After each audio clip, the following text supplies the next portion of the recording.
ব্রাহ্মণবাড়িয়া-৫ আসনের নবনির্বাচিত সংসদ সদস্য অ্যাডভোকেট আব্দুল মান্নান উপজেলা প্রশাসন ও আইনশৃঙ্খলা বাহিনীকে সঙ্গে নিয়ে মেঘনায় অবৈধভাবে বালু উত্তোলনের ঘটনাস্থল পরিদর্শন করেছেন।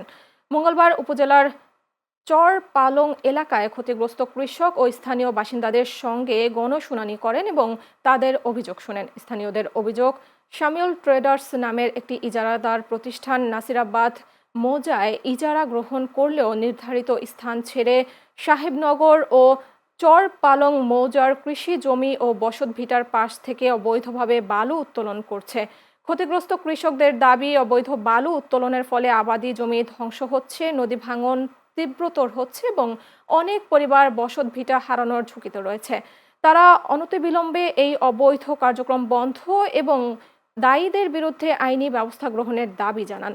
এ সময় উপস্থিত ছিলেন নবীনগর উপজেলা নির্বাহী কর্মকর্তা মাহমুদুল হাসান, নবীনগর থানার ভারপ্রাপ্ত কর্মকর্তা রফিকুল ইসলাম সহ প্রশাসনের সংশ্লিষ্ট কর্মকর্তারা। তারা অভিযোগের বিষয়ে তদন্ত সাপেক্ষে প্রয়োজনীয় ব্যবস্থা নেওয়ার আশ্বাস দেন।